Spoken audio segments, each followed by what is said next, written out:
Protons were the first dose escalation technique that were successfully employed for chordomas, and that experience started in the late 1980s, early 1990s, and was successful in improving the local control of skull base and spine chordomas because of the ability to dose escalate. Protons travel a certain distance in tissue and then stop. They give 50 to 60% less radiation dose to the adjacent normal tissue. So the total body radiation dose from protons is roughly half of what it is with conventional X-rays. Protons as such became one of the preferred treatment modalities for treatment of chordomas. In the interim, the photon or X-ray technologies improved with time to the development of a number of focused X-ray technologies, and these include intensity modulated radiation therapy, stereotactic radiation therapy, gamma knife, which just refers to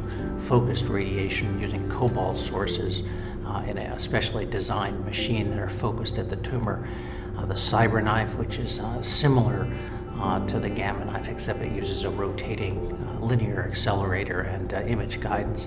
Image guidance refers to high technology imaging in the room to see exactly where the tumor is and to align the tumor with the treatment beams. So currently, with image-guided intensity modulated radiation therapy or stereotactic radiation therapy, one can deliver high doses to the tumor. There are no randomized studies available comparing protons, for example, with these high technology X-ray modalities. There are, however, studies currently ongoing for some of the more common tumors, breast cancer, prostate cancer, lung cancer, comparing protons with X-rays.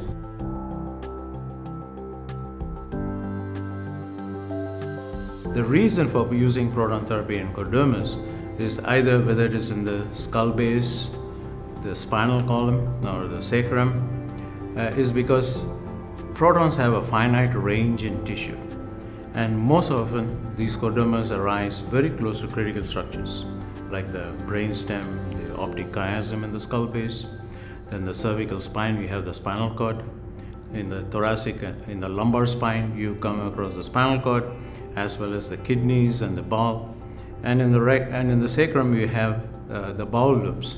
So because of this, we tend to use protons. Several things are clear. With the reduction in the total body radiation dose, there are selected patients who we feel very strongly about that they should be receiving protons. The first would be young patients, and young, I mean pediatric patients, but even young patients below 30, for example.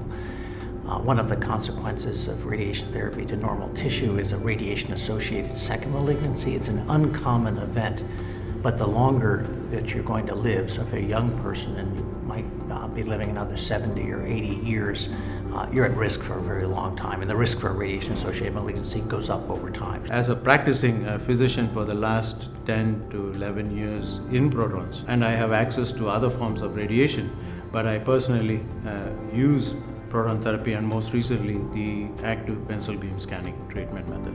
I think whether one is treated with stereotactic radiation or protons, the most important factor from my perspective is being treated by an expert who is familiar with chordoma, who has treated a number of patients with chordoma, who works carefully with the referring physicians, and hopefully is also involved with the Chordoma Foundation in trying to advance the treatment for this disease.